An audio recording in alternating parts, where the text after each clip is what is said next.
All right. Welcome to 10. This is Tech Entrepreneurs Nebraska, brought to you by the Nebraska Tech Collaborative powered by Exarban. I'm Shauna with the NTC, and today I have a special guest, and your name is Natalie Micale. Awesome. Welcome again, Natalie. So, Natalie was a guest on the Intern podcast, so check that one out if you haven't. As you all know, 10 minutes. We don't edit. We're just going to have a conversation. So, talk to us a bit about you. I know that you have a boutique marketing company, and I just want to hear about how you got there, and we'll take it from there. Yeah. So came to Nebraska. I've said this before, on a full ride for musical theater. That's how I found my way here. I'm from Houston, Texas originally. Mhm. Got my start out of college at a local news station, 1011 News, and anchored and reported the news for almost 5 years.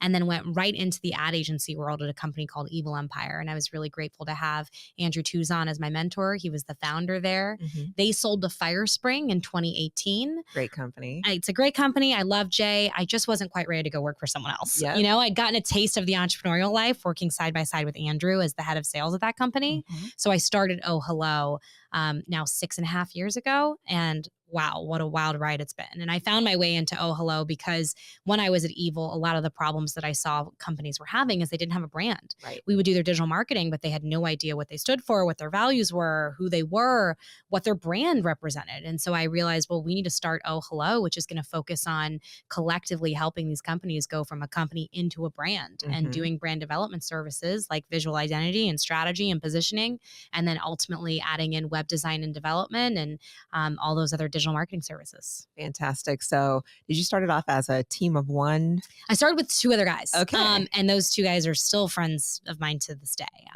Davey Owens, the chief marketing officer, we make the joke because he left with me when Evil's sold to FireSpring. He actually left with me to do Oh Hello. Mhm. And then after he had got closer to having his first child, he actually ended up making it back to FireSpring Okay. just for some stability, Yep, I right? get Which I totally understand. And then Dan was the lead web developer at Evil. He came with me as well, with me and Davey. And that was just like the best year of my life with those two Mhm. guys. I mean, Dan started doing more music and decided he wanted to go a different path in life. So I was very lucky to start it with the two of them. Yeah. I can be honest in saying I don't think I would have ever started it alone. Yep. And then when they left, I was able to, with their help, set up an infrastructure that led for more growth. That's fantastic. Yeah. And so many things I love about the story. One is that you came from another state and you've decided to stay here long term to with a company that was acquired, then spun off and started your own thing. And you're also growing a team. So, how big is your team today? We got about 15 people. That's So, amazing. yeah. So, how many of those Yeah. are full time and what's the makeup? So we have people all over the world. Uh-huh. We've got 3 or 4 people in America. The majority of our team is in Croatia, Paris, Barcelona, South America, and the Philippines.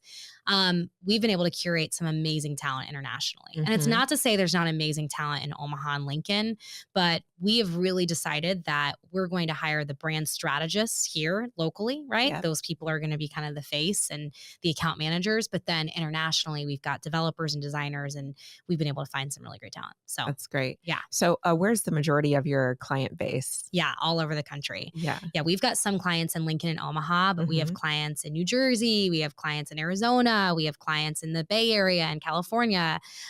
So yeah, I mean, this is the example of like a boutique company that is also a lifestyle company Right. in a healthy way. Like we have Yes. 15 people. We're small. I was just talking to a person about this morning. Like we take on clients that we want to root for and that we want to Mhm. support. And if that's not the case, there's really not room because we are a brand where we promote working remotely, enjoying your life, like travel, right? And so the only way to do that is to be passionate about the work and to not get burnt out. And a lot of agencies struggle with burnout. Right, right. That's so great. Yeah. So let's talk about your growing team. So I know on the intern podcast, and I'll refer to that a couple times here. Yeah. We met with one of your, at the time, I think she was an intern, but She just she's turned, moved she was on. like transitioning into strategist role, Yeah. Lexi, and she's still with me. That's amazing. So, and we love Lex. So can you talk a little bit about that? Like, how did you decide to bring on an intern? Because for some, that is very challenging to make the shift of in the mindset from I want to hire somebody who's ready to go day one to somebody that I'm going to have to like coach and help develop and get them kind of ready to roll. So I've taken a different approach to this. Mhm. As a female entrepreneur, for me, and it's not to say we don't have male interns. We totally will take male interns on. Yeah. But for me, I've had women approach me who are in high school, seniors, or college. And for me, there's a bigger why and purpose, which is teaching them entrepreneurship. And I think that your why makes everything. And once I realized that, it actually became easier to scale our internship program. We added on 2 other interns this semester, Taylor Landfair, Audrey Bardick. They were great help to us. We didn't have the budget to hire them full time, but Mhm. they both would get letters of recommendations from me. And there was a why and purpose for me in, hey, I want to see you guys succeed. And I want to Mhm. encourage you to even potentially become entrepreneurs. Right. So for me, I know that's a very fluffy answer. And there are a lot of other things I can tell you about scaling an internship program with Mhm. SOPs and scorecards and who they Sure. report to.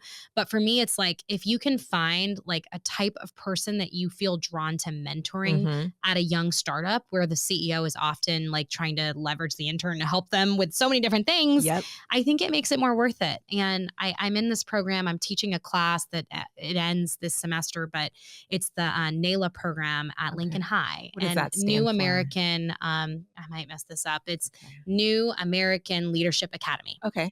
There we go. Mhm. And there's a couple people in there that I've reached out to, and they're juniors and seniors. I've said you should come intern for me this summer.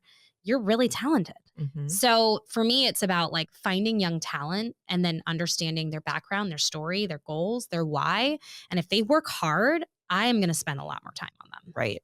That So does make a huge difference, and I really love the point that you made about finding people that you want to mentor, especially for a smaller firm. That is so critical when you're probably the primary mentor for these individuals as they come on board. yes. Yeah, okay. That's great. So, let's see, where else can we go with this? Because I love that you checked a lot of boxes for us at the NTC with a focus on women for sure in entrepreneurship and women in tech. We've lost ground in that space over the past several years, according to the data that we have. So let's just say that that's 100% true and go with that. What are some things that you think we can do as a community, like the business community, even like the broader ecosystem to help be more supportive of women in entrepreneurship and tech? Women in technology specifically, I want to talk about because Hmm. I am not working with a ton of female developers. And I would love to work with more female web developers Hmm. or more female CTOs, chief technical officer. How do we support them? I think it comes down to talking in our schools and promoting web development to women specifically Hmm. as a job they can do and getting them into that coding, like the coding schools, and getting them into those like extra programming that will teach them how to code, how to understand JavaScript, HTML. I just don't think we're I don't think we're talking to women about that at an early Hmm. age. And I'm talking as young as 13 or 14 Yep. because the men that are CTOs and developers, and I was shout out to Andrew Tuzon. I've had this conversation with him. It's like they get into gaming and like programming and code like as kids, and Yep. people are like telling them and pushing them in that direction. It Hmm. really is culture.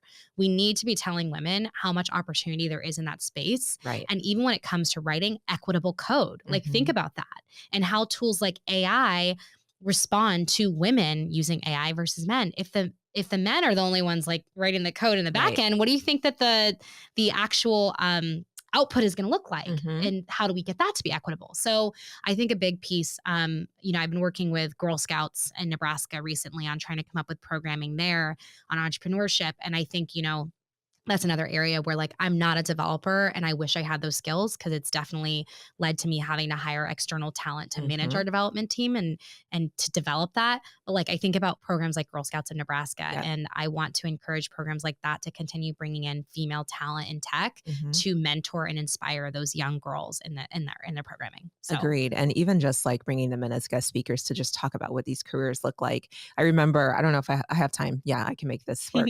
But a long time ago when I ran this code school, or we co-founded it, Interface Web School, I had a student come in for, I thought it was going to be like a 10-person class. It ended up being one person. And I'm like, that's cool. We're going to do this. So she was a middle school student, to your point. And I was like, we're just going to do some basic HTML and CSS together because we have time and I can just do one-on-one with you.